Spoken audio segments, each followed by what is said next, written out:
యేసే నా నిరీక్షణ, వేదనలో శోధనలో యేసే నా నిరీక్షణ. అభయమిచ్చి నన్ను నాటిన, ఆదరించి నన్ను స్థిరపరచిన, చిరకాల పరిచర్య వరమిచ్చి చిగురింపజేసి ఫలమిచ్చిన, ప్రభు సేవలో ప్రజ సేవలో నన్ను తరింపజేసిన యేసే, యేసే, యేసే నా నిరీక్షణ. యేసే, యేసే, యేసే నా నిరీక్షణ. ప్రభు నామమునకు స్తోత్రాలు. ఈ యూట్యూబ్ ద్వారా దేవుని వాక్యమును వినుచున్నటువంటి న్యూ హోప్ వర్షిప్ సెంటర్ సంఘ సభ్యులందరికీ, అలానే ప్రేక్షకులందరికీ ప్రభువైన యేసు క్రీస్తు వారి శుభనామములో న్యూ హోప్ మినిస్ట్రీస్ తరపున, అలానే మా కుటుంబం తరపున మీ అందరికీ మా ప్రత్యేక వందనాలు తెలియజేసుకుంటూ ఉన్నాను. దేవుని మహాకృపను బట్టి ఈరోజు వరకు ఆయుష్తో ఆరోగ్యంతో ఉండి దేవుని సేవించడానికి, ఆయన వాక్య పరిచర్య చేయడానికి దేవుడు మాకిచ్చిన ఈ యొక్క మంచి సమయాన్ని బట్టి, ఆధిక్యతను బట్టి దేవుని స్తుతిస్తూ ఉన్నాను. మీరందరూ మా కొరకు ప్రార్థన చేస్తున్నందుకు మీకు మా ప్రత్యేక వందనాలు తెలియజేస్తూ ఉన్నాను. మీ అందరి కొరకు కూడా మేము కన్నీటితో ప్రార్థన చేస్తున్నామని మీకు నేను తెలియజేస్తూ ఉన్నాను. ప్రత్యేకంగా ఈ కరోనా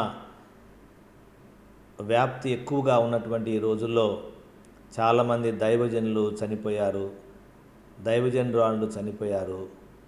దేవుని నమ్మినటువంటి బిడ్డలు అనేక మంది ప్రభువునందు నిద్రించారు. మాకు చాలా దుఃఖం, వేదన కలిగింది. వారందరి కుటుంబాల కొరకు కన్నీటితో వారి ఆదరణ కొరకు మేము ప్రార్థన చేస్తున్నామని వారికి నేను తెలియజేస్తూ ఉన్నాను. దేవుని బిడ్డలారా, ఇలాంటి కష్టకాలంలో మనము ఎక్కువగా దేవుని సన్నిధిలో ప్రార్థన చేయాలి. మన దేశం కొరకు, మన రాష్ట్రం కొరకు, మన ప్రజల కొరకు మనం ప్రార్థన చేయాలని ప్రభువు పేట మిమ్మల్ని నేను కోరుతూ ఉన్నాను. అనుదినం కూడా మాకు టెలిఫోన్ ద్వారా ప్రార్థన అవసరతలు వస్తూనే ఉన్నాయి. ఒక కరోనా మాత్రమే కాదు, ఏ బలహీనత దేహంలో వచ్చినా హాస్పిటల్కి వెళ్ళడానికి భయపడిపోతున్నారు జనం. అలానే కరోనాతో హాస్పిటల్కి వెళ్తే అక్కడ బెడ్లు లేవు, వైద్యం అందుబాటులో లేదు, ఆక్సిజన్ కొరత, ఎన్నో ఇబ్బందులు, మానసిక ఒత్తిళ్లకు ప్రజలకు గురవుతున్నారు. ఇలాంటి సమయంలో దేవుని సంఘమైన మనం మెలకువగా ఉండి మనల్ని మనం తగ్గించుకొని ప్రభు సన్నిధిలో ప్రార్థన చేయాలని ప్రభు పేట మీకు నేను తెలియజేస్తూ ఉన్నాను.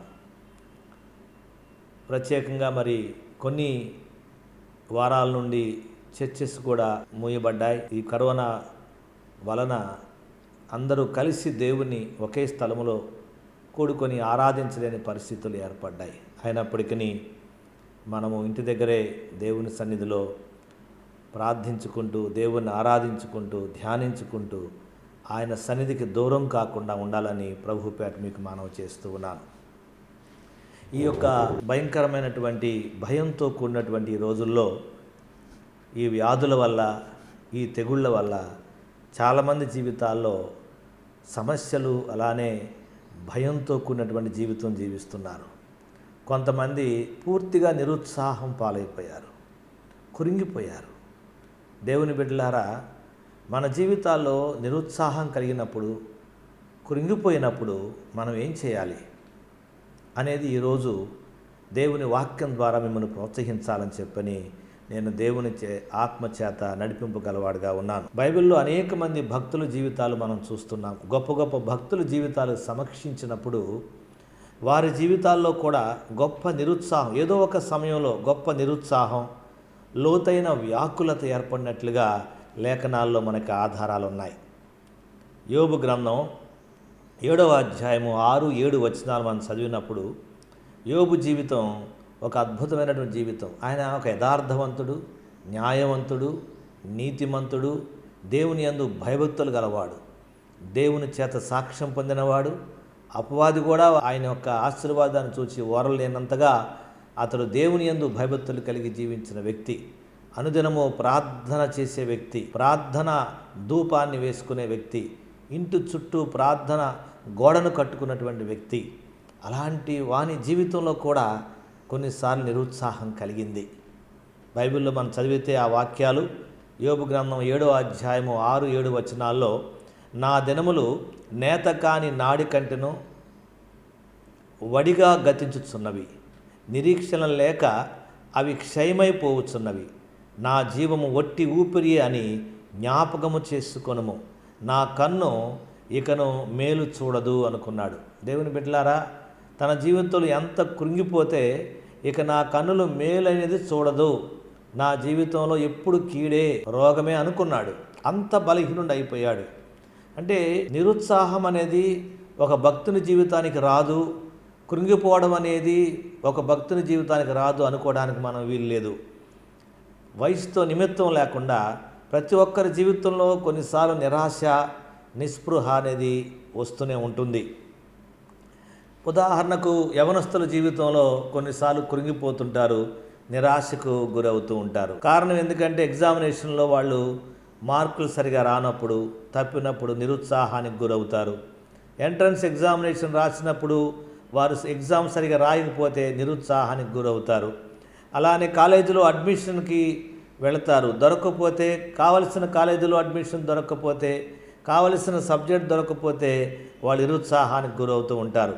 కొన్నిసార్లు వాళ్ళ పేరెంట్స్ వారి మీద కొంచెం కఠినంగా ప్రవర్తించినప్పుడు, కొన్ని రిస్ట్రిక్షన్స్, లిమిటేషన్స్ వారి మీద పెట్టినప్పుడు వారు కొన్నిసార్లు కృంగిపోతూ ఉంటారు. యవనస్తుల జీవితం అలానే వివాహమైనటువంటి వారు, తల్లిదండ్రులు వారి జీవితాల్లో ఉద్యోగం విషయంలో కృంగిపోతుంటారు. ఉద్యోగం రాకపోతే, వివాహం అవ్వకపోతే కొంతమంది నిరుత్సాహం, వివాహం అయిన తర్వాత కుటుంబ జీవితం సరిగా సాగకపోతే, ఉద్యోగం లేకపోతే, వారి ఇన్కమ్ సరిగా లేకపోతే, వ్యాపారాలు నష్టం కలిగినప్పుడు రకరకాలుగా మనిషి జీవితంలో నిరుత్సాహం కలుగుతూ ఉంటుంది. ఈవెన్ భక్తుల జీవితాలకు నిరుత్సాహం అప్పుడు కలుగుతూనే ఉంటుంది. ఇప్పుడు చూడండి ఎంతమంది వారి జీవితాల్లో రోగాల చేత బాధపడుతున్నారు, తెగులు వచ్చేసింది, అందరూ నిరుత్సాహంతో బాధతో ఏడుస్తూ ఉన్నారు అందరూ కూడా. నిజంగా దేవుని బిడ్డలారా, మనం గమనించినట్లయితే ఈ యొక్క నిరుత్సాహము అనేది, లేక సమస్యలు, లేక వ్యాకులత అనేది మన జీవితంలో ఒక భాగం అంతే. Troubles and depression is a part of our lifes. సమస్యలు మరియు వ్యాకులత మన జీవితంలో ఒక భాగం. ఉదాహరణకు బైబిల్లో మనం చూసినట్లయితే మోజెస్ కనపడతాడు, ఒక గొప్ప దైవజనుడు. ఆయన గురించి దేవుడు గొప్ప సాక్ష్యం చెప్పాడు. సంఖ్యాకాండం 12వ అధ్యాయము 3వ వచనంలో ఆయన ఏమంటాడంటే, మోషే భూమి మీద ఉన్న వారందరిలో మిక్కిలి సాత్వికుడు అని దేవుడు మోషేని గురించి సాక్ష్యం చెప్పాడు. మోషే సకల విద్యా నైపుణ్యత గలవాడు, ధైర్యవంతుడు, భూమి మీద ఉన్న వారందరికంటే మిక్కిలి సాత్వికుడు అని దేవుని దగ్గర గొప్ప సాక్ష్యం పొందాడు మోషే. 40 రాత్రులు 40 పగళ్ళు 2 సార్లు దేవుని సన్నిధిలో ఒంటరిగా గడిపినటువంటి వాడు, దేవుని మహిమను చూడాలనేటువంటి తాపత్రయం, ఆశ కలిగినటువంటి వ్యక్తి. మన జీవితాల్లో 1 గంట సేపు ప్రార్థన చేసుకుందాం అనుకునేటువంటి ఆశ కలిగి ఉంటాం, లేక 2 గంటలు ధ్యానం చేసుకుందాం అనుకుంటాము, కానీ దేవుని మహిమను చూడాలనుకుంటాము. కానీ ఆయనైతే 40 రాత్రులు 40 పగలు పూర్తిగా మనుషులతో సంబంధం లేకుండా, ఈ లోకంతో సంబంధమే లేకుండా పూర్తిగా దేవునితోనే గడిపినటువంటి, దేవునితోనే ఉన్నటువంటి వ్యక్తి. అలాంటి మనిషి జీవితంలో కూడా నిరుత్సాహం ఎదురైంది. 10 లక్షల మందికి పైగానే దేవుడు ఇశ్రాయేలుకు నాయకత్వం ఇచ్చాడు ఆయనకి. ఆయన ద్వారానే దేవుడు ఆ ధర్మశాస్త్రాన్ని దేవుని ప్రజలకు దేవుడు అందించాడు.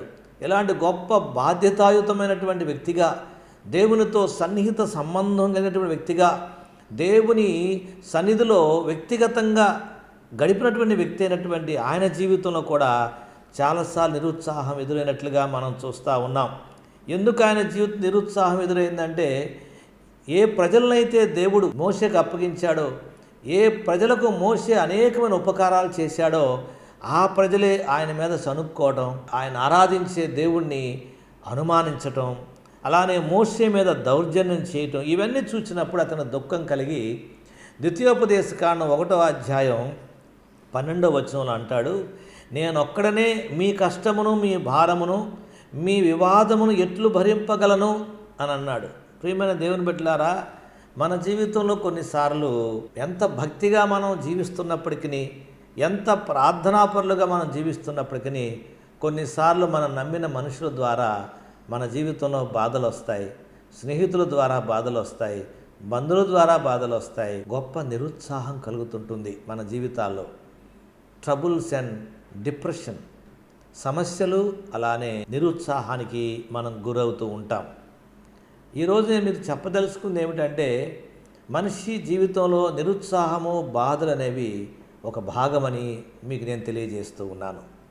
ఉదాహరణకు బైబిల్లో ఏలియా జీవితాన్ని మనం గమనించినప్పుడు 19వ అధ్యాయం 2వ వచనంలో మొదటి రాజుల గ్రంథం, యెజెబెలు ఒక దూత చేత ఏలియాకు ఈ వర్తమానం పంపించాను, రేపు ఈ వేళకు నేను నీ ప్రాణమును వారిలో ఒకని ప్రాణము వలె చేయని ఎడల దేవుడు నాకు గొప్ప అపాయము కలిగజేయునుగాక అనెను. 3వ వచనం, కాబట్టి అతడు ఈ సమాచారము తెలుసుకొని లేచి తన ప్రాణము కాపాడుకున్నటకై పోయి యూదా సంబంధమైన బెయేర్షెబాకు చేరి అచ్చట ఉండమని తన దాసునితో చెప్పి, తాను ఒక దిన ప్రయాణం అరణ్యములోనికి పోయి ఒక బదరీ వృక్షము కింద కూర్చుండి మరణాపేక్ష గలవాడై, యెహోవా, నా పితరుల కంటే నేను ఎక్కువ వాడిని కాను, ఇంత మట్టుకు చాలును, నా ప్రాణము తీసుకొనమని ప్రార్థన చేశాను. ఏలియా పాత నిబంధన ప్రవక్తల్లో ఒక గొప్ప ప్రవక్త, శక్తివంతమైన ప్రవక్త. అనేకమైన అద్భుత కార్యాలు, ఆశ్చర్య కార్యాలు దేవుడు ఆయన ద్వారా జరిగించాడు. ఆయన వంటి ప్రవక్త చాలా అరుదు. ఇశ్రాయేలు మీద ఆహాబు రాజు ఆయన భార్య యెజెబెలు కుట్ర పన్ని వారందరినీ హతమార్చాలని ప్రయత్నం చేస్తున్నటువంటి సమయంలో ఏలియా ఒక్కడే నిలబడి దేవునికి ప్రార్థన చేసినప్పుడు అగ్ని ద్వారా దేవుడు ఏలియాకు జవాబిచ్చాడు. పరలోకము తెరవబడింది, అగ్ని పైనుండి కిందకు దిగి వచ్చి ఆ బలిపీఠమును, బలిని, ఆ యొక్క కంతకములను, నీటిని మొత్తాన్ని కూడా బొగ్గిగా చేసేసింది. అలాంటి ఒక అద్భుతం ఏలియా ద్వారా దేవుడు జరిగించాడు. ఇది అయిపోయిన తర్వాత యెజెబెలు ఆయన కబురు చేసింది, రేపటికల్లా ఈ సమయం కల్లా నీవు వారిలో ఒకడివాడిగా అయిపోతావు అని చెప్పని. ఇక్కడ గమనించాల్సిన విషయం ఏమిటంటే, నిరుత్సాహం మనకు ఎందుకు కలుగుతుంది అంటే, నిరుత్సాహపరిచే వాస్తవాలు 3 ఉన్నాయి ఇక్కడ. ఒకటి ఏంటంటే, మొట్టమొదటిగా అదర్స్ ఒపీనియన్స్, ఇతరులు యొక్క ఆలోచనలు, మనల్ని ఇతరుల యొక్క లేకపోతే ఇతరులు మన జీవితాల్లో చేసే కామెంట్స్ కొన్నిసార్లు మనల్ని నిరుత్సాహంలోనికి నెట్టేస్తూ ఉంటాయి.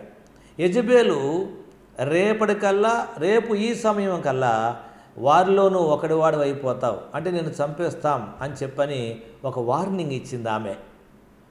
అప్పటి వరకు దేవుని సన్నిధిలో ఎంతో భక్తితో, విశ్వాసముతో, ధైర్యంతో, ప్రార్థనాపరుడుగా దేవుని జయాన్ని చూచిన వాడుగా ఉన్న ఏలియా అకస్మాత్తుగా ఎందుకు కురింగిపోతున్నాడు ఇక్కడ అంటే, యెజెబెలు చెప్పిన మాటను నమ్ముతున్నాడు. చాలామంది జీవితాల్లో ఇతరులు చెప్పిన మాటలు వాళ్ళ కురింగిపోతూ ఉంటాం. చాలా విషయాల్లో కూడా వాళ్ళు మన జీవితంలో మన ఫెయిల్యూర్ జీవితాన్ని మనకు చూపిస్తూ ఉంటారు. మనం అపజయం పొందిన వారం కాదు, దేవుని చేత మనం ఎన్నిక చేయబడినటువంటి వారం. కొంతమంది మాటలు చాలా నిరుత్సాహపరుస్తాయి. బైబిల్లో మనం గమనించినట్లయితే, ఇక్కడ ప్రత్యేకంగా మనం గమనించినట్లయితే, ఒక స్త్రీ రేపటికల్లా నువ్వు చచ్చిపోతావు అని చెబితే, ఇంత గొప్ప దైవజనుడు, దేవునితో సహవాసం చేసిన ప్రార్థనాపరుడు కురింగిపోతున్నాడు. కారణం ఏంటంటే, ఇతరుల మాటలు నమ్మాడు కానీ దేవుని మాటలు నమ్మలేనటువంటి పరిస్థితికి వెళ్ళిపోయాడు. చాలామంది మన జీవితాల్లో నువ్వు సరిగా లేవు, నీ జీవితం సరిగా లేదు, నువ్వు అలాగున్నావు, నువ్వు ఇలాగున్నావు, నీ ప్రార్థన దేవుడు వినడు, నీ విశ్వాసం నిన్ను బాగు చేసిద్దా, నువ్వు అలా చేయి, ఇలా చేయి, ఇలాగ చాలామంది చాలా సలహాలు ఇస్తారు, మంచిదే. కానీ వాళ్ళ సలహాలు కొన్నిసార్లు మన జీవితాల్లో కృంగదీస్తూ ఉంటాయి. మనం గమనించినట్లయితే ఈరోజు టీవీ న్యూస్ చూడండి. మీరు టీవీ ఆన్ చేయగానే పలానా దగ్గర ఎంతమంది చనిపోయారు, పలానాకి ఇలాగైపోయింది, అలాగైపోయిందని ఈ కరోనా రోజుల్లో అసలు ఉన్నటువంటి మనిషి జీవితంలో కరోనా లేకపోయినా ఆరోగ్యంగా ఉన్న మనుషులు కూడా వాళ్ళ మాటలు వాళ్ళు చెప్పే ఆ వార్తలు ఎలాగ ఉన్నాయంటే ఆరోగ్యవంతుని కూడా అనారోగ్యం పాలు చేసేటువంటి మాటలుగా ఉన్నాయి. ధైర్యంతో ఉన్న వ్యక్తిని కృంగదీసేటువంటి మాటలుగా ఉన్నాయి. ఏలియా దేవుని మాటలు నమ్మకుండా, దేవుని యొక్క మాటల మీద విశ్వాసం ఉంచకుండా అలా కొన్ని క్షణాలు అతని జీవితంలో కృంగిపోయాడు. అంటే కారణం ఏంటంటే వేరే వాళ్ళ మాటలు విన్నందు వల్ల. వేరే వాళ్ళు మాటలు ఎలాగుంటాయంటే, ఒకటి మనల్ని కృంగదీస్తాయి, రెండు మనల్ని భయపెడతాయి. కనుక మనం భయపడకూడదు, కృంగిపోకూడదు. ఈ సమయంలో దేవుని మాటలు మనం నమ్మాలి, దేవుని వాగ్దానాలు మనం నమ్మాలి. సదాకాలం మీకు నేను తోడుగా ఉంటానని చెప్పాడు. అతడు పొందిన దెబ్బల చేత మనకు స్వస్థత కలుగులని 53వ అధ్యాయం యెషయా గ్రంథంలో రాయబడిన వాగ్దానం నమ్మాలి. నిర్గమాకాండంలో నిన్ను స్వస్థపరిచి యెహోవా నేనే అని చెప్పాడు. వాగ్దానం మనం నమ్మాలి. యాకోబు పత్రికలో చెప్పిన ప్రకారము మీ విశ్వాసయుతమైన ప్రార్థన రోగిని స్వస్థపరచును అన్నాడు. దాన్ని మనం నమ్మాలి. కనుక దేవుడు నమ్మకస్తుడు. ఆయన వాగ్దానాలు నెరవేర్చట్లో ఆయన వంటి నమ్మకమైన దేవుడు ఎవరు లేరు. ఏలియా వేరే వాళ్ళ మాటలు విని కృంగిపోతున్నాడు. రెండవ చూసినట్లయితే ఏలియా కృంగిపోవడానికి రెండవ కారణం, అతడు ఒంటరిగా జీవిస్తున్నాడు. ఇతరులతో సహవాసం తెంపేసుకున్నాడు. అక్కడ అనేక మంది దేవుని ఇశ్రాయేలు పిల్లలు ఉన్నారు. ఓ గొప్ప జయాన్ని చూశాడు. వారితో ఉండకుండా ఆయన ఒక్కడే ఆ మాట విని పారిపోయాడు. 4వ వచనం చూస్తే, తాను ఒక దిన ప్రయాణము అరణ్యములోనికి పోయి ఒక బదరీ వృక్షము కింద కూర్చుండి మరణాపేక్ష గలవాడై, యెహోవా నా పితరుల కంటే నేను ఎక్కువ వాడిన కాను, ఇంత మట్టుకు చాలును, నా ప్రాణము తీసుకొనమని ప్రార్థన చేశాను. ఇక్కడ ఒంటరిగా అంటే సెల్ఫ్ ఐసోలేషన్, స్వకీయ ఒంటరితనం అంటారు. చాలామంది ఏదైనా కొద్దిగా జబ్బు రాగానే, ఏదైనా కొద్దిగా ఇబ్బంది రాగానే, ఏదైనా కొద్ది సమస్య రాగానే, ఏదో ఒక ఆర్థిక ఇబ్బంది రాగానే ఒంటరి వాళ్ళు అయిపోతారు. ఎవరితో మాట్లాడరు, కృంగిపోతారు, సహవాసంలోనికి రారు, బంధువులతో కలవరు, ఒంటరిగా జీవిస్తుంటారు. ఈ కరోనా టైంలో కూడా ఐసోలేషన్, ఒంటరిగా ఉండటం, మాస్క్ పెట్టుకోవడం మంచిదే. కానీ నీకు బాధగా వెళ్ళినప్పుడు నీ స్నేహితులకు ఫోన్ చేయాలా, నేను పలానా ఇబ్బంది పడుతున్నాను, పలానా తెగులు నాకు వచ్చింది, లేక పలానా జ్వరం వచ్చింది, నా కొరకు ప్రార్థన చేయండి, మీ కొరకు నేను ప్రార్థన చేస్తున్నానని చెప్పని ఒకరినొకరు ఫోన్ చేసుకొని మాట్లాడుకొని బలపరిచి సహవాసం గలటువంటిగా ఉండాలి మనం. అంతేగాని ఐసోలేషన్ అయిపోకూడదు. మనం ఒక్కడమే ఒంటరితనంగా మనం ఉండటానికి వీల్లేదు. ఒంటరితనం మనుషుల్ని కృంగదీస్తుంది. ఈ ఏలియా ఎందుకు కుంగిపోయాడు అంటే, కుంగిపోగల కారణం ఏంటంటే అతడు ఒంటరితనంగా ఉన్నట్లుగా మనం చూస్తున్నాం. బైబిల్లో మనం చూస్తే ఆయన అంటాడు, ఇక్కడ నేను ఒక్కడనే మిగిలిపోయి ఉన్నాను, ఇక్కడ నేను పితరుల కంటే గొప్పవాడినేమి కాదు అని అంటాడు. మనకు వచ్చేటువంటి శోధన బైబిల్లో దేవుడు మనకి మించినటువంటి, మనము భరించినటువంటి శోధనకు దేవుడు మనం అప్పగించడు. 1 కొరింథీ పత్రిక 10వ అధ్యాయం 13వ వచనంలో, సాధారణముగా మనుషులకు కలుగు శోధన తప్ప మరి ఏదీ మీకు సంభవింపలేదు, దేవుడు నమ్మదగినవాడు, మీరు సహింపగలిగినంత కంటే ఎక్కువగా ఆయన మిమ్మల్ని శోధింపబడనీయడు, అంతేకాదు సహింపగలుగుటకు ఆయన శోధనతో కూడా తప్పించుకుంటకు మార్గము కలుగజేయును అని దేవుడు వాగ్దానం చేశాడు. మీరు సహింపగలిగిన దానికంటే ఎక్కువ ఆయన మిమ్మల్ని శోధింపబడనీయడు.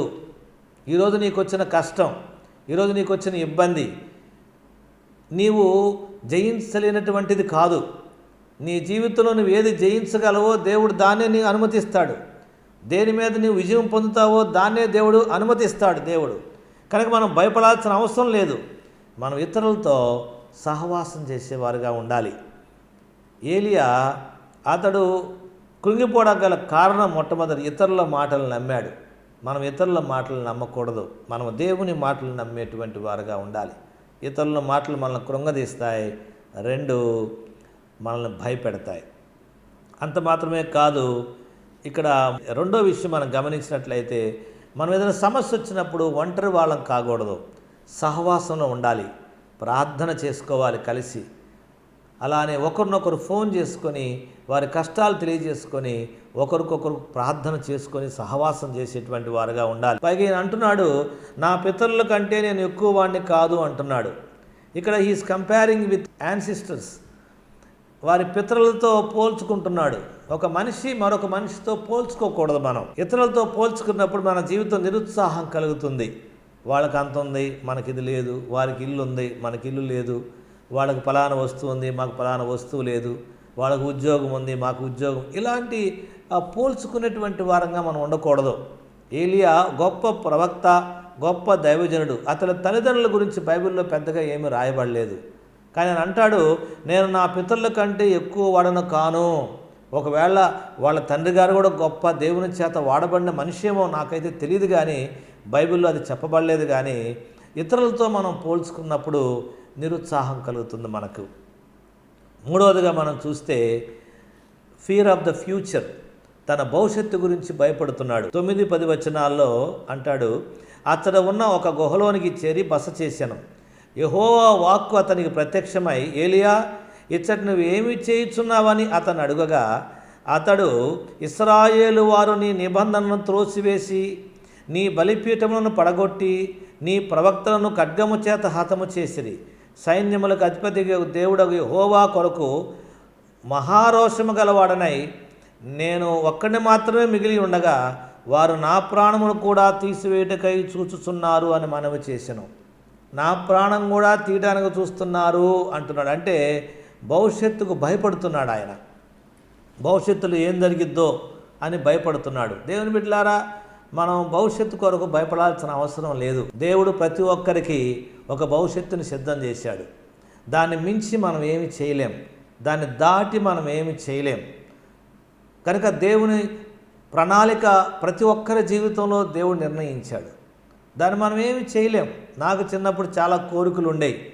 ఇంజనీరింగ్ చదవాలి, ఇతర దేశాలకు వెళ్ళాలి, వ్యాపారాలు చేయాలి, సంపాదించాలి, ఇంకేదో చేయాలి, వారిలాగా అవ్వాలి, వీరిలాగా అవ్వాలి అనేటువంటి ఒక తలంపులు చాలా ఉండేవి. కానీ ఒకటి గుర్తుపెట్టుకోవాలి, మన తలంపుల కంటే దేవుని తలంపులే మన జీవితం పట్ల ఉన్నతమైనవి. ఆయన మన జీవితంలో ఏం డిజైన్ చేశాడో ఆ డిజైన్లో మనం సెట్ అవ్వాలి.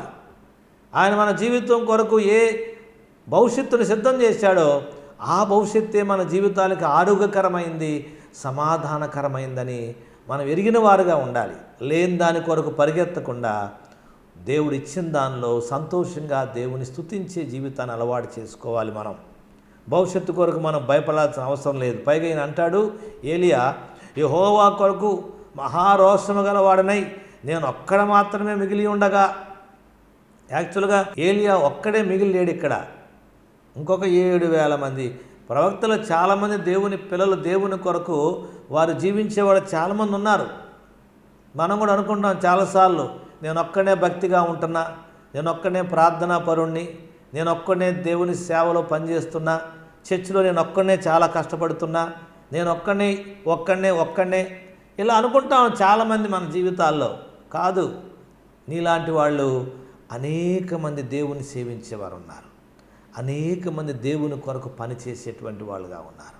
దేవుని బిడ్డలారా, నీ కుటుంబం నువ్వు నిరుత్సాహపడడానికి బలమైన కారణాల్లో ఏలియా జీవితం నుంచి 3 కారణాలు మీ ముందుంచాను. ఒకటి ఏంటంటే, ఇతరుల మాటలు వినడం వల్ల నువ్వు కృంగిపోతావు. కనుక ఇతరుల మాటలు వినకుండా దేవుని మాట వినండి. ఈ సమయంలో దేవుని వాగ్దానాన్ని నమ్మండి.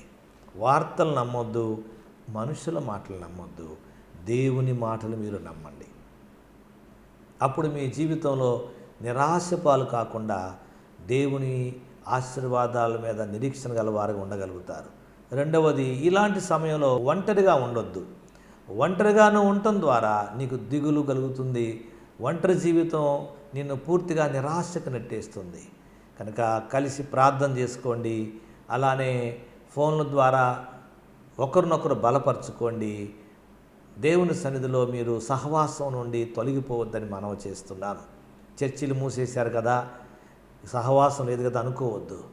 ఫోన్ల ద్వారా మాట్లాడుకొని ఊళ్ళో కబుర్లు కాదు, అక్కడ ఎంతమంది రోగాలు, ఇక్కడ ఎంతమంది తెగుళ్ళు అని కాకుండా దేవుని వాక్యాన్ని గురించి మాట్లాడండి. దేవుని వాగ్దానాలు నమ్మండి. ఒంటరిగా ఉండకుండా సహవాసం చేసుకోవాల్సిందిగా మనవి చేస్తున్నాను. మూడవదిగా, మీ భవిష్యత్తు గురించి మీరు భయపడొద్దు. ఏలియా నేను ఒక్కనే మిగిలి ఉన్నాను, వారు కూడా నా ప్రాణం కూడా తీసేస్తానంటున్నారు అని చెప్పి అంటున్నాడు. కనుక దేవుని బిడ్డలారా, భవిష్యత్తు గురించి నువ్వు ఎలాంటి వర్రీ అవ్వద్దు. నీ భవిష్యత్తు దేవుని చేతిలో ఉంది. దేవుడు నీకు ఏ ఆశీర్వాదం ఇచ్చాడో ఆ ఆశీర్వాదాన్ని ఎవరు అపహరించలేరు. నువ్వు అనుభవిస్తావు. ఏ జీవితాన్ని దేవుడు నీకు, నీ పిల్లలకు, నీ కుటుంబానికి దేవుడు సిద్ధపరిచాడో తప్పకుండా దాన్ని నువ్వు అనుభవిస్తావు. అనుభవించే భాగ్యాన్ని కలిగిస్తాడు దేవుడు.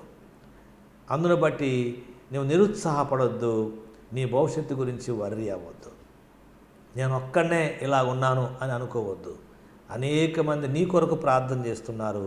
నువ్వు అనేక మంది కొరకు ప్రార్థన చేసేవారుగా ఉండాలని నీకు నేను తెలియజేస్తున్నాను. కనుక ఒక మనిషి కృంగిపోవడానికి కారణం 3 కారణాలు చెప్పాను. 4వది యోనా జీవితం మనం జ్ఞాపకం చేసుకుంటే, ఒక మనిషి నిరాశకు లేక కృంగిపోవడానికి బలమైన కారణాల్లో ఒక కారణం దేవుని చిత్తాన్ని నెరవేర్చకపోవడం వల్ల. యోనా పుస్తకంలో మనం చదివితే 4వ అధ్యాయం మొదటి 2 వచనాల్లో, యోనా దీన్ని చూచి బహు చింతాక్రాంతుడై కోపగించుకొని, యెహోవా, నేను నా దేశమందుండగా ఇట్లు జరుగునని నేను అనుకుంటుని కదా, అందువల్లనే నీవు కటాక్షము, జాలియు, బహుశాంతమును, అత్యంత కృపగల దేవుడయ్యుండి పశ్చాత్తాపడి కీడు చేయక మానుదువని నేను తెలుసుకొని దానికి ముందుగానే తర్షీషునకు పారిపోతుని అంటున్నాడు. దేవుని ప్రజలు నశించిపోతున్నారు, నువ్వు వెళ్ళి వారికి దుర్గతి పట్టబోతుంది, మారు మనస్సు పొందమని దేవుడు యోనా ప్రవక్తను ఏర్పాటు చేసుకుని నువ్వు వెళ్ళు అంటే, దేవుడు చెప్పిన పని చేయకుండా దేవుని మాటకు అవిధేయుడై దైవ చిత్తానికి విరోధంగా ప్రయాణం కట్టాడు ఆయన. అందుకనే అతని జీవితంలో చాలా నిరుత్సాహం కలిగినట్లుగా మనం చూస్తూ ఉన్నాం. అతని నిరుత్సాహం ఎంతవరకు నిరుత్సాహపడ్డాడో ముందు మీకు నేను చెప్తాను. కనుక మొట్టమొదటిగా ఏలియా నిరుత్సాహపడిపోవడానికి బలమైన కారణం ఏమిటయ్యా అంటే, ఒకటి తన జీవితంలో ఆయన ఇతరుల మాటలు విన్నాడు. రెండవది ఒంటరిగా వెళ్ళిపోయాడు. మూడవది ఆయన భవిష్యత్తు గురించి భయపడ్డాడు. అలానే మన నిరుత్సాహం పొందడానికి, నిరాశలోకి వెళ్ళిపోవడానికి 4వ కారణం దేవుని చిత్తాన్ని నెరవేర్చకపోవడమే. అది యోనా జీవితం నేర్చుకుంటున్నాం. 5వది చూస్తే దావీదు జీవితంలో ఇంకొక విషయం మనం నేర్చుకోవచ్చు. Consequences of sin. పాపం వల్ల కలిగే పర్యావసనం అంటారు దాన్ని. పాపం వల్ల వచ్చేటువంటి ఆ ఫలము వలన నీ జీవితంలో నిరాశ అనేది ఎదురవుతుంది. నీ జీవితంలో దావీదు అంటాడు 32వ కీర్తన 3వ వచనంలో, నేను మౌనినై ఉండగా దినమంతయు నేను చేసిన నా ఆర్త ధ్వని వలన నా ఎముకలు క్షీణించినవి. తన ఎముకలు క్షీణించేంతగా కృంగిపోయాడు. 42వ కీర్తన 5వ వచనంలో, నా ప్రాణమా నీ వేళ కృంగి ఉన్నావు అంటున్నాడు. నీ వేళ నాలో తొందరపడుచున్నావు అంటున్నాడు దావీదు. ఒక మహారాజు, ఒక అభిషేకం పొందినవాడు, ఒక గొప్ప దైవజనుడు, దేవుని చేత ఎన్నిక చేయబడిన అధిపతి, యెహోవాను తన జీవితంలో కాపరిగా చేసుకున్నటువంటి వాడు, ఎలుకబంటిను సింహమును చేత్తో కొట్టి చంపేసేటువంటి సూర్యుడు, అలాంటి ఒక పాటగాడు, ఒక ఆటగాడు, ఒక మహా చక్రవర్తి దావీదు అంటాడు, నా ప్రాణమా నీ వేళ కృంగి ఉన్నావు. సోదరుడా, కొన్నిసార్లు మన జీవితంలో ఈ కృంగుదలకు ప్రధానమైనటువంటి కారణం పాపం. కనుక మన జీవితాల్లో కృంగిపోవడానికి నిరాశ గల కారణాల్లో పాపం కూడా ఉంది. అందుకని మన దేవుని సన్నిధిలో పశ్చాత్తాపంతో మన పాపమును ఒప్పుకొని దేవుని వైపు తిరగాలి. ఈ టైంలో నేను ఇర్మియా గ్రంథాన్ని చదువుతూ ఉన్నప్పుడు ఆ ఇర్మియా గ్రంథం అంతా కూడా దరిదాపుగా చాలా వరకు కూడా 20-30 అధ్యాయాలు కూడా అన్నీ కూడా ఇశ్రాయేలు దేవునికి విరోధంగా చేసిన పాపం వల్ల వారి జీవితాల్లో ఏర్పడిన బాధలు అన్నీ కాదు. నిరాశ, నిస్పృహ, బానిసత్వం, దుఃఖము, వేదన, అలాంటి భయంకరమైన జీవితం అనుభవించారు. దేవుని బిడ్డలారా, నీ జీవితంలో ఒకవేళ ఇంకా ఏదైనా ఒక పాపం ఉన్నట్లయితే ఇదే సమయం. దేవుని సన్నిధిలో నీ పాపమును ఒప్పుకుంటే పోగొట్టుకున్న సంతోషాన్ని దేవుడు నీకు కలిగిస్తాడు, నిరుత్సాహాన్ని తొలగిస్తాడు. అదే దావీదు అంటాడు 16వ కీర్తన 11వ వచనంలో, నీ సన్నిధిలో నాకు సంపూర్ణమైన సంతోషము కలదు అన్నాడు. దేవుని బిడ్డలారా, పాపం ఏం చేస్తుందో తెలుసా? నీలో ఉన్న సంతోషాన్ని పోగొడుతుంది, నీకు దుఃఖాన్ని తెచ్చిపెడుతుంది ఈ పాపం. అందుకని దేవుని సన్నిధి నుంచి దూరం కాకూడదు మనం. పాపం మనల్ని దేవుని సన్నిధి నుంచి దూరం చేస్తుందని మీకు తెలియజేస్తున్నాను. చాలామందికి అనుకుంటారు, మనము దేవుని నమ్మిన తర్వాత ఇక దుఃఖాలు ఉండవంట కదా, రోగాలు ఉండవంట కదా అనుకుంటారు. చాలా తప్పది. దేవుని బిడ్డలారా, ఈ కరోనా టైంలో అనేక మంది భక్తి పరులు, గొప్ప గొప్ప దైవజనులు, ప్రార్థనా పరులు అనేక మంది ప్రభువునందు నిద్రించారు. అందరికీ వస్తుంది ఈ లోకంలో సమస్యలు, ప్రతి ఒక్కరికి వస్తుంది. బైబిల్లో చూసాం కదా, మోషే జీవితంలో, ఏలియా జీవితంలో, యోనా జీవితంలో, ఆసాపు జీవితంలో, ఇర్మియా జీవితంలో, యెహెజ్కేలు జీవితంలో, ఎస్తేరు జీవితంలో, అనేక మంది జీవితాల్లో నిరుత్సాహం మనం చూస్తూనే ఉన్నాం. ఈ కరోనా భయంకరంగా భయపెడుతున్న ఈ రోజుల్లో మనం ఏం చేయాలి? నిరుత్సాహం కలిగినప్పుడు, బాధ కలిగినప్పుడు మనం ఏం చేయాలంటే, ఈరోజు మీకు ఆన్సర్గా 3 విషయాలు మీ ముందుంచాలని నేను కోరుతున్నాను. అదేమిటంటే, మొట్టమొదటి 77వ కీర్తన మనం చదువుకుందాం. 77వ కీర్తనలో 3 ఆశీర్వాదకరమైన విషయాలు ఇక్కడ ఆసాపు జీవితంలోంచి దేవుడు మనకు తెలియజేస్తున్నాడు.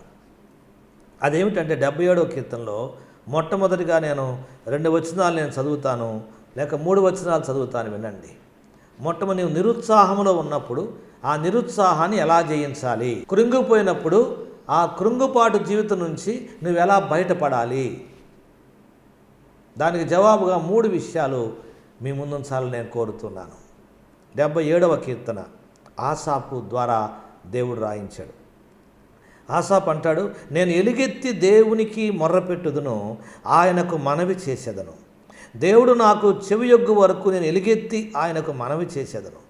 నా ఆపత్కాలమందు నేను ప్రభువుని వెతికి తిని, రాత్రివేళ నా చెయ్యి వెనుకకు తీయకుండా చాపబడి ఉన్నది.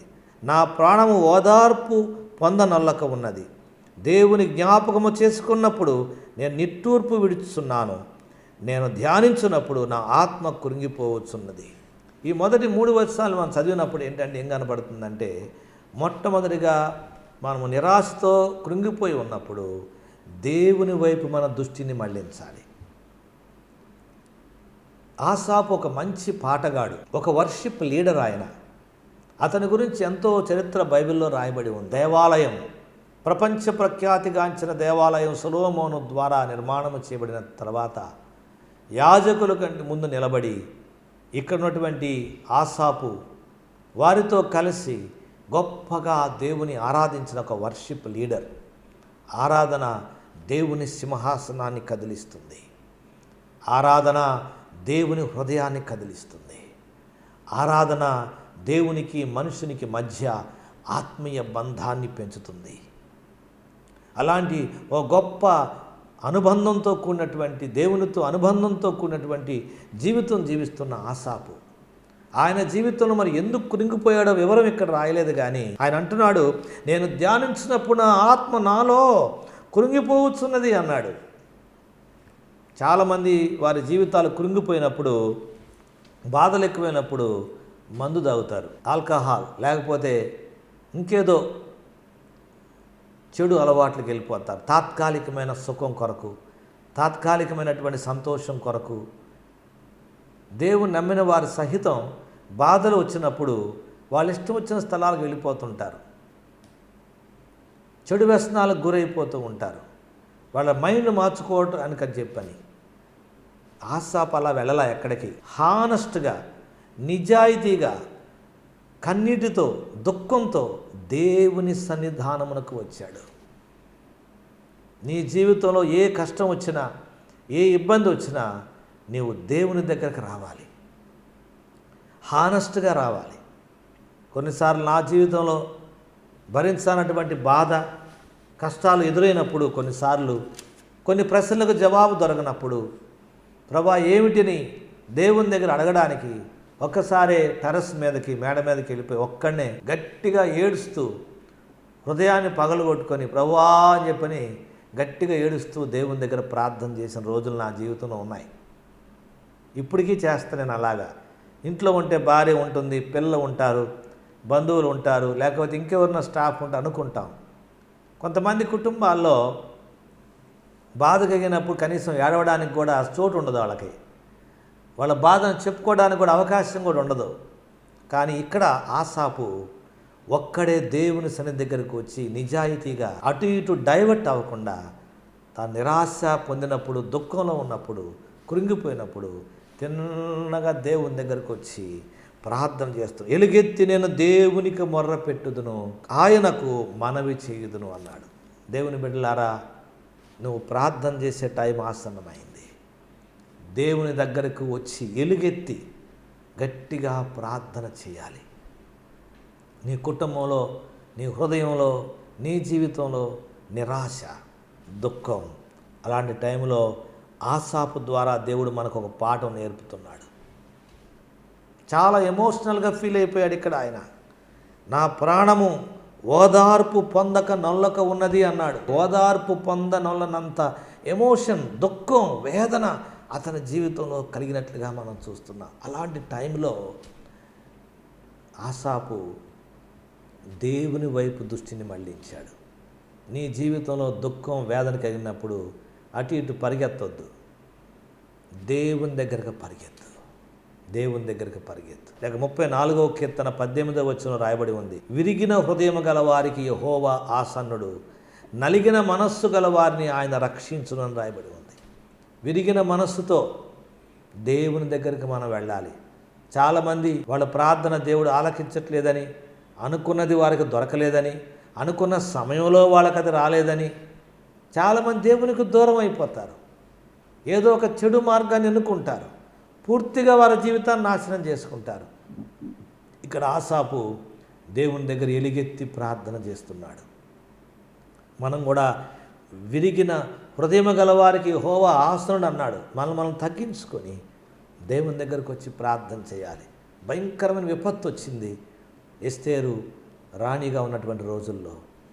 మొర్దెకాయి తన పినతండ్రి ఒకటే చెప్పాడు, అమ్మా మన పని అయిపోయింది. ఎస్తేరు అయితే ఆమె తగ్గించుకొని ఉపవాసం ఉండి ప్రార్థన చేసి దేవుని దగ్గరకు వచ్చింది ఆమె. మీరు ఉపవాసం ఉండి ప్రార్థన చేయండి, నేను ఉపవాసం ఉండి ప్రార్థన చేస్తా, మా పనికత్తెలు కూడా ఉపవాసం ఉండి ప్రార్థన చేస్తాడు అని ఆమె కృంగిపోకుండా బాధ లేక విచారం లేకపోతే భయంకరమైన సమస్య ఎదురైనప్పుడు ఎలుగెత్తి దేవుని వైపు ఆమె హృదయాన్ని తిప్పింది. మన జీవితాల్లో కూడా మనము దేవుని వైపు తిరిగే టైం ఇదని మీకు నేను మనవి చేస్తూ ఉన్నాను. ఏలియా జీవితంలో కూడా ఆ యొక్క 19వ అధ్యాయం 4వ వచనం చదివితే, తాను ఒక దిన ప్రయాణం అరణ్యంలోనికి పోయి ఒక బదరీ వృక్షము కింద కూర్చుండి మరణాపేక్ష గలవాడై, యెహోవా నా పితరుల కంటే నేను ఎక్కువ వాడిని కాను, ఇంత మట్టుకు చాలును, నా ప్రాణము తీసుకొనమని ప్రార్థన చేశాను.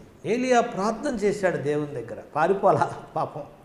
ఆఖరికి దేవుని దగ్గరకు వచ్చి చివరిగా ప్రార్థన చేశాడు. ఆ ప్రార్థన సరిగా లేదు, నన్ను తీసుకో అని ప్రార్థన చేశాడు. మన దేవుడు కృపగలవాడు, ఎంత దయగలవాడంటే తన దూతను పంపించి ఏలియాకు కావలసిన అవసరాలు తీర్చాడు. దూతను పంపించి ఏమన్నాడు తెలుసా? ఏలియా నీకేం కావాలి అని అడిగాడు. నువ్వు ఇక్కడ ఏం చేస్తున్నావు, నీకేం కావాలి? ఈరోజు నీ జీవితంలో కూడా యేసయ్య అడుగుతున్నాడు, నీకేం కావాలి, ఇక్కడ ఏం చేస్తున్నావు, వాట్ ఆర్ యూ డూయింగ్, నువ్వేం చేస్తున్నావు, వాట్ యు వాంట్, నీకేం కావాలి? దేవుని బిడ్డ, బాధల్లో దుఃఖంలో ఉన్నటువంటి సోదరుడా, ఈరోజు నువ్వేం చేస్తున్నావు? దేవుడు నిన్ను కూడా ఈ ప్రశ్న అడుగుతున్నాడు, ఏం చేస్తున్నావు? దేవుని వైపు తిరిగి చేతులెత్తు. చేతులెత్తినప్పుడు దేవుడు నీకు జయమిస్తాడు. ఇశ్రాయేలు యుద్ధం జరిగేటప్పుడు మోషే చేతులు పైకెత్తినంతసేపు జయం, చేతులు కిందకు దింపినప్పుడు అపజయం. నీ కుటుంబంలో, నీ వ్యక్తిగత జీవితంలో చేతులు పైకెత్తితే నీకు జయం.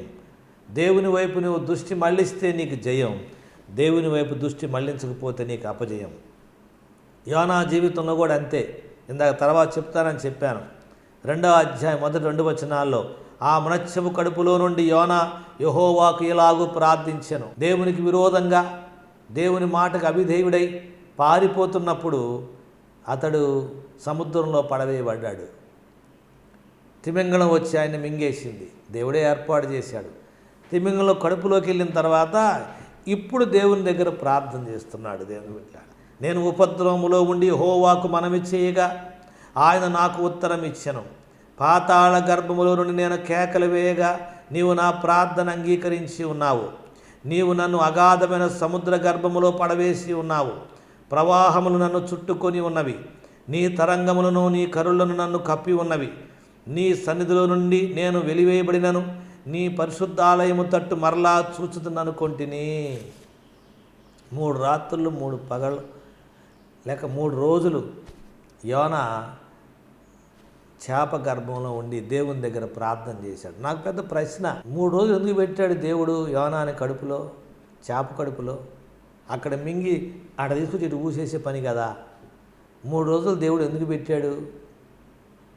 దేవునికి అవిధేయమైనటువంటి యోనాను దేవుడు చేపను పంపించి రక్షించినటువంటి వ్యక్తి 3 రోజులు ఎందుకని ఆ యొక్క చేప గర్భంలోనే ఉంచాడంటే, ఒకటి అంటిల్ హీ రిపెంట్, అతడు మారు మనసు పొందేంత వరకు దేవుడు ఆయన గర్భంలో పెట్టాడు అనుకుంటున్నాను.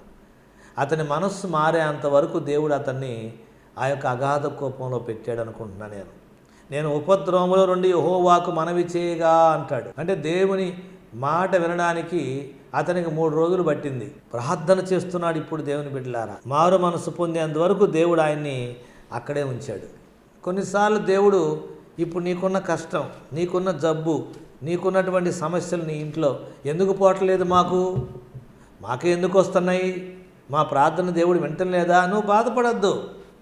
నీ హృదయంలో తగ్గించుకోవాలి. విరిగిన మనస్సే, విరిగిన హృదయం గల వారికి దేవుడు ఆసన్నుడని రాయబడి ఉంది. You must believe that word. ఆ మాట నువ్వు నమ్మాలి దేవుని బిడ్డలారా. యోనా అంటాడు ఇప్పుడు అసత్యమైన 8వ వచనం 2, అసత్యమైన వ్యర్థ దేవతలు ఎందు లక్ష్యం ఉంచువారు తమ కృపాధారమును విసర్జింతురు. కృతజ్ఞతాస్తులు చెల్లించి నేను నీకు బలులర్పింతును, నేను ముడుక్కుకొనిన ముడుక్కుబళ్లను చెల్లింపక మానను, యెహోవా యొద్దనే రక్షణ దొరుకునని ప్రార్థించెను. ఇప్పుడు ప్రార్థన దేవుని వైపు మళ్ళుకున్నాడు. ఇంతకుముందు మొక్కుబడి లేవు, ఇప్పుడు మొక్కుబడి చెల్లిస్తానంటున్నాడు. దేవుని ఆరాధించడానికి దూరమయ్యాడు, కృపాధారమైన దేవునికి దూరమయ్యాడు. దేవుని బిడ్డలారా, దేవుని సన్నిధిలో వెన్ వి డిజొబే, మనం దేవునికి అవిధేయులమైనప్పుడు God will teach us a lesson until we learn. మనము నేర్చుకునేంత వరకు దేవుడు మనకు ఒక పాఠం నేర్పిస్తాడు. యోనా మార్పు చెందేంత వరకు, తన మనస్సు మారేంత వరకు దేవుడు అతనే ఆ యొక్క చేప గర్భంలోనే ఉంచాడు. యోనా దేవుని ఆరాధించడం మర్చిపోయాడు. ఎందుకంటే పడవలో పారిపోయే యోనా అన్ని జనులందరూ ఆ తుఫాను వచ్చినప్పుడు వారి వారి దేవుడికి ఆరాధన చేస్తుంటే యోనా జీవము గల దేవుని ఆరాధన చేయకుండా నిద్రపోతున్నాడు అక్కడ. దేవుని బిడ్డలారా, ఈ కరోనా టైంలో ప్రజలు ఇంత బాధల్లో కష్టాల్లో ఉంటే నువ్వు నిద్రపోతున్నావా? జీవము గల దేవుని ప్రార్థన చేయవా? చేతులు ఎత్తవా? దేవుని వైపు తిరగవా? ఆలోచించేయి. యోనా భక్తుడే. అలాంటి భక్తుడు కూడా దేవుని ఆరాధన చేయనందువల్ల నిద్రపోతున్నాడు. చూశారా? వెళ్ళి ఆరాధన చేయకుండా పండుకున్నాడు. వాళ్ళ దేవుణ్ణి వాళ్ళు ప్రార్థన చేసి ఆరాధిస్తుంటే ఈయన మాత్రం నిద్రపోతున్నాడు. ఈరోజు నీ జీవితం ఎలాగుంది? దేవుని బిడ్డలారా, ఒక్కసారి ఆలోచించేయి. ప్రార్థన చేసి తిరిగి దేవుని వైపు మనం రావాలి. ఏలియా దేవుని వైపు మళ్ళుకున్నాడు, దూతను పంపించాడు.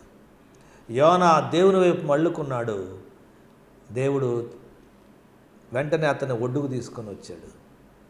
అదే బైబిల్ ఇస్కరియోతు యూదా చూడండి, అతడు యేసు ప్రభుని 30 నాణ్యాలకి అమ్మేశాడు. బహు దుఃఖం కలిగింది.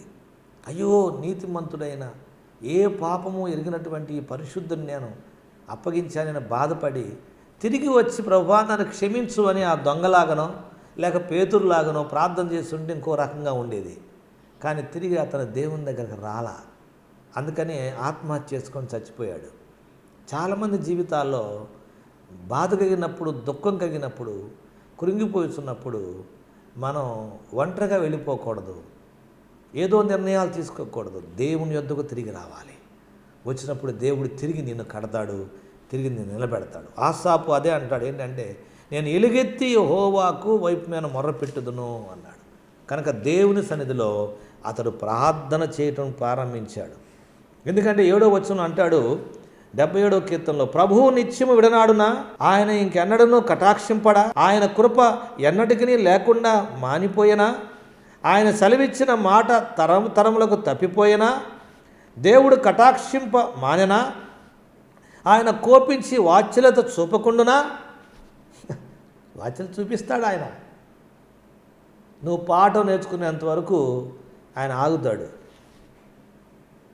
కనుక నిరుత్సాహం నుండి, కృంగిపోయిన జీవితం నుంచి నువ్వు బయటికి రావాలి అంటే, ఒకటి, నువ్వు దేవుని దగ్గర ఆయన వైపు తిరగాలి. నెంబర్ 1.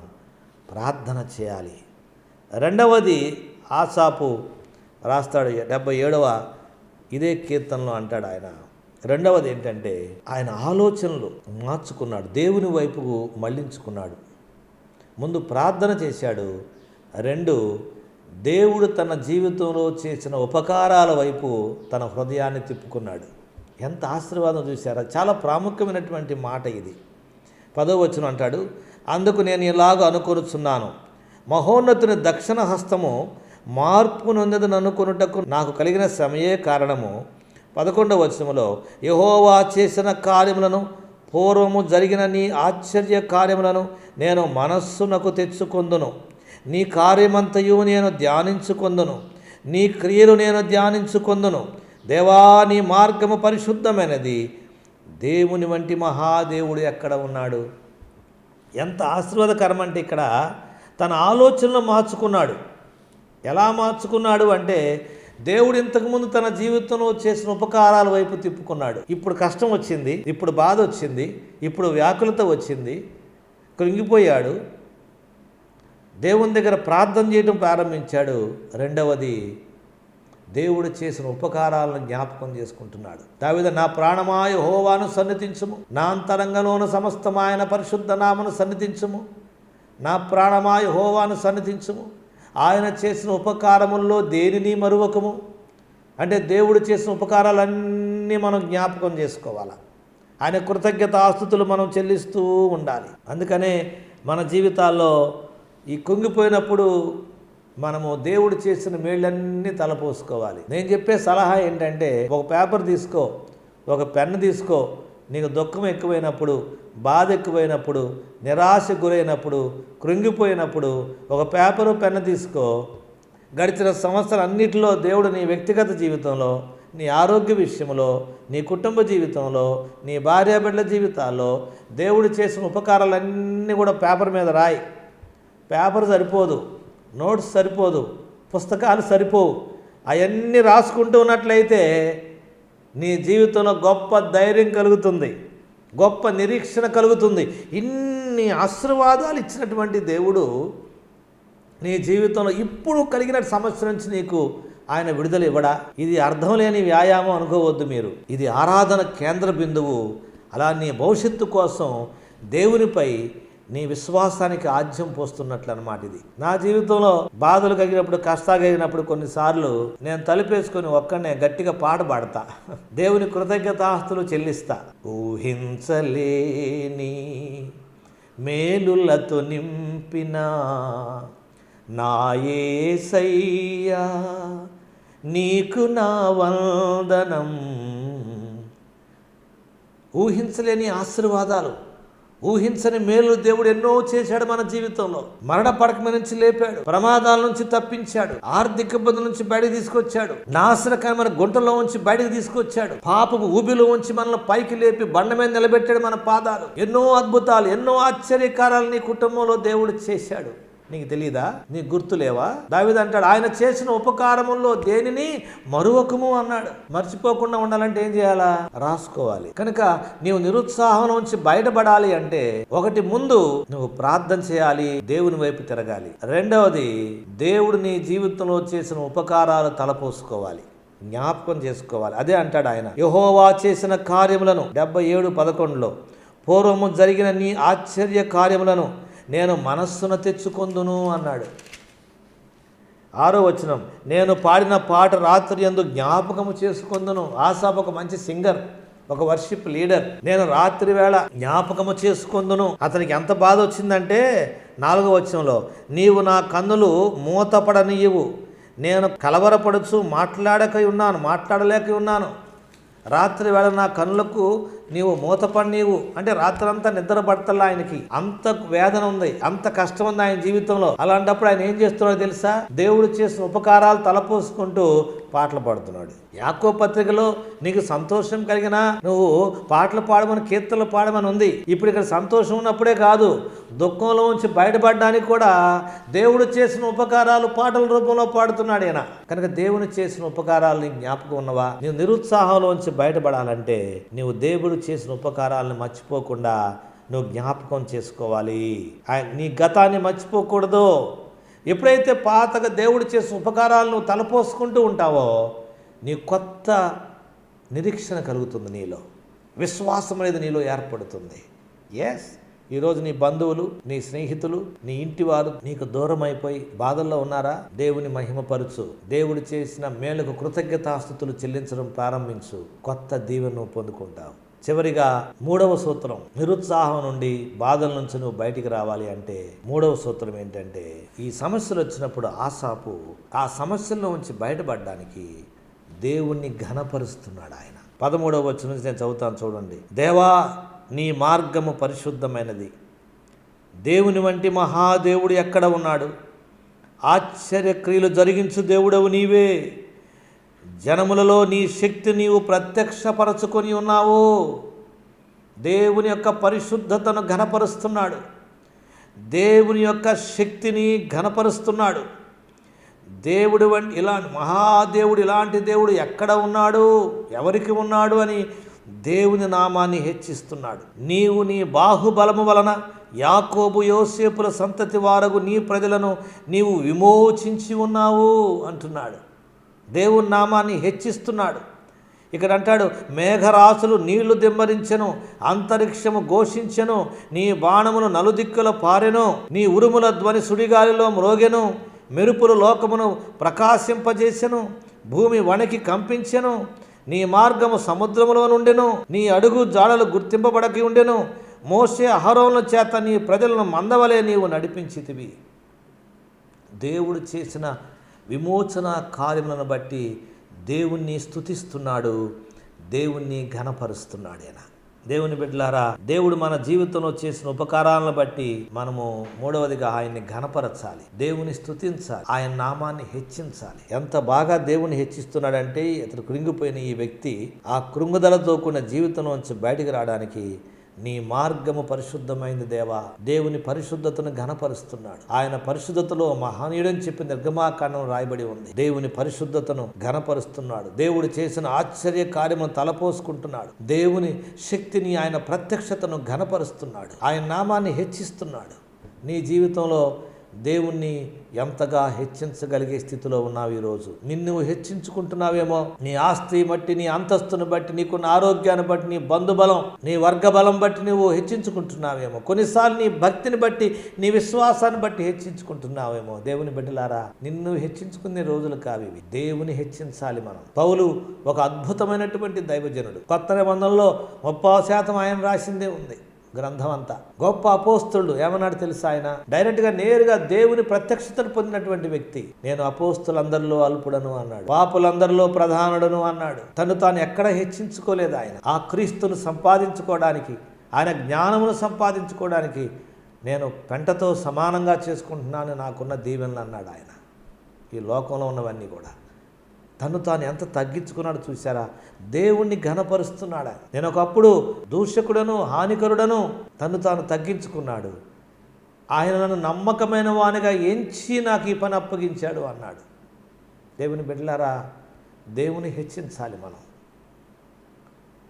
ఈరోజు మీ ముందుంచే 3 విషయాలు ఏమిటంటే, నిన్ను ప్రోత్సహించడానికి, నిన్ను బలపరచడానికి. సోదరుడా, నువ్వు దుఃఖంలో ఉన్నావా? బాధల్లో ఉన్నావా? నీ ఇంట్లో మరణం సంభవించిందా? లేకపోతే నీ ఇంట్లో రోగాలు వచ్చినాయా? లేక ఆర్థిక ఇబ్బందులతో ఉన్నావా? లేక ఇంకేదైనా సమస్యలతో కృంగిపోతున్నావా? దాంట్లోంచి నువ్వు బయటపడడానికి 3 మార్గాలు దేవుడిని ముందుంచాడు. 1, దేవుని వైపు తిరుగు, చేతులెత్తి ప్రార్థన చేయి. 2, నీ ఆలోచనలు దేవుని వైపు మళ్లించు. పూర్వకాలం ఇంతకుముందు దేవుడిని జీవితంలో చేసిన ఉపకారాలన్నిటినీ జ్ఞాపకం చేసుకో, పాడు, స్తుతించు. కొత్త నిరీక్షణ దేవుడు నీలో కలిగిస్తాడు. 3వది, దేవుని ఘనపరచడం ఆపొద్దు. ఆయన ఆశ్చర్య కార్యాలు ఘనపరచు. ఆయన ఎలా విమోచించాడు, ఎలా రక్షించాడు, ఆయన చేయగలిగిన దేవుడుగా ఉన్నాడని ఆయన మనం ఘనపరిచే వారిగా ఉందాం. అప్పుడు దేవుడు నీ కుటుంబానికి గొప్ప విడుదల కలిగిస్తాడు. When you are in trouble and depression life, నువ్వు సమస్యలో లేక నిరాశకు గురైపోయినటువంటి జీవితంలో ఉన్నావా? ఈరోజు నువ్వు దేవుని వైపు తిరుగు, ప్రార్థన చేయి, ఆయన ఘనపరచు. దేవుడు నిన్ను, నీ కుటుంబాన్ని నిరాశలో నుండి బయటకు తీసుకొస్తాడు. నీవు నేను ఆరాధించే దేవుడు నమ్మకస్తుడు. ఈ రోగాలు, ఈ దుఃఖాలు, ఈ నిరాశలు శాశ్వతం కాదు. ఇవన్నీ తాత్కాలికమైనవి. శాశ్వతమైన దేవుని సన్నిధి, శాశ్వతమైన దేవుని సమాధానం నీకు, నీ కుటుంబానికి కలుగునుగాక. ఆమేన్. దేవుడి వాక్యం నీ కొరకు, నా కొరకు ఆశీర్వదించునుగాక. ప్రార్థించుదాము. మమ్మల్ని మిక్కిలిగా ప్రేమించుచున్న మా ప్రియ పరలోకపు తండ్రి, నీ పవిత్ర పాదములకు కృతజ్ఞతాస్తుతులు చెల్లిస్తున్నాను. భయంకరంగా ఈ కరోనా వైరస్ ప్రజలందరినీ భయపెడుతూ భయంకరమైనటువంటి స్థితిలోకి నడిపించేస్తుంది ప్రభువా. మరి ఇలాంటి సమయంలో అనేక మంది నిరుత్సాహం, వ్యాకులత, దుఃఖంతో, నిరాశతో ఉన్నారయ్యా. వారిని ఆదరించే దేవుడు నువ్వు ఒక్కడవే. మేము నిరాశ గురైపడ కారణం 5 విషయాలు మీరు మాకు తెలియజేశారు. ఒకటి, ఏలియా జీవితంలో నుండి ఆయన యెజబెలు మాటలు నమ్మాడు, ఇతరుల మాటలు నమ్మాడు, నీ మాటలు నమ్మనందువలన అని మీరు మాకు తెలియజేశారయ్యా. ఒంటరిగా వెళ్ళిపోయాడు సహవాసం నుండి, 3 భవిష్యత్తుల గురించి భయపడ్డాడు. అలా మేము ఉండకుండా సహాయం చేయమని ప్రార్థిస్తున్నాం. మేము నీ మాట నమ్ముతాం, నిన్ను నమ్ముతాం నాయన, నీ మీద ఆనుకుంటాం తండ్రి. అలానే దావీదు పాపం వల్ల తన జీవితంలో నిరుత్సాహాన్ని తెచ్చుకున్నాడు. తిరిగి దేవుని నీ వైపు తిరగగానే ఆయన జీవితంలో సంతోషాన్ని కలిగించావు. యోనా 3 రోజులు చేప గర్భంలో ఉండి దుఃఖంతో ప్రార్థించాడు, నీ వైపు తిరిగాడు. అతనికి పశ్చాత్తాపం కలిగి మనస్సు మారిన తర్వాత అతనికి విడుదల అనుగ్రహించావు. నీకు వందనాలయ్యా. ఆసాపు జీవితం ద్వారా 3 సత్యాలు మీరు మాకు నేర్పించారు. మేము దుఃఖంలో, కష్టంలో ఉన్నప్పుడు, నిరాశలో కృంగిపోయి ఉన్నప్పుడు ప్రార్థన చేసి నీ వైపు తిరగాలని, నీవు చేసినటువంటి ఉపకారాలన్నీ తలపోసుకోవాలని, కృతజ్ఞతాస్తులు చెల్లించాలని, నిన్ను మేము మహిమపరిచేవారుగా ఉండాలని, ఘనపరిచేవారుగా ఉండాలని మీరు మాకు తెలియజేసినందుకు వందనాలు. నిన్ను విడిచి మేము ఎక్కడికి వెళ్తాము నాయన? నీవు తప్ప మాకు ఆధారం ఎవరు తండ్రి? నీవు తప్ప ఈ సమస్య నుంచి, ఈ కష్టాల నుంచి విడిపించేవాడు ఎవరు లేరు నాయన. కనుక మమ్మల్ని నీ చేతులకు అప్పగిస్తున్నాం. ఈ వాక్యం విన్న ప్రతి కుటుంబాన్ని మీరు దర్శించండి. అనేక మంది సేవకులు మీరు పిలుచుకున్నారు. విడనాడబడినటువంటి వారి భార్యలు, బిడ్డల్ని, వారి సంఘాలని, కుటుంబాలని ఆదరించి, ఓదార్చి, బలపరచండి. నీ వైపు వారిని మళ్ళించండి. వారు బ్రతికున్నప్పుడు నీవే వాళ్ళకి ఆధారంగా ఉన్నావు. ఇప్పుడు వారు లేనప్పుడు కూడా మీరే వారికి ఆధారంగా ఉండండి. విశ్వాసులు అనేక మంది ప్రభువును నిద్రించారు. వారి కుటుంబాలకు ఆదరణగా ఉండండి ప్రభువా.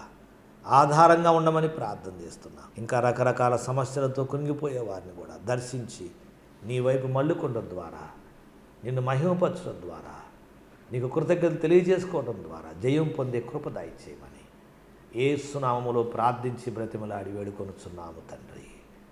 ఆమేన్.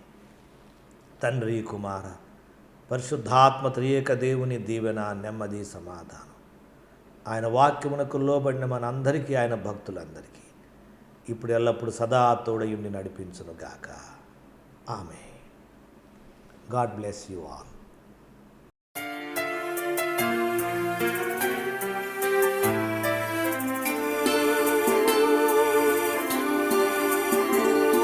నిరాశలో, నిస్పృహలో యేసేనా నిరీక్షణ, వేదనలో, శోధనలో యేసేనా నిరీక్షణ, అభయమిచ్చి నన్ను నాటిన, ఆదరించి నన్ను స్థిరపరచిన, చిరకాల పరిచర్య వరమిచ్చి చిగురి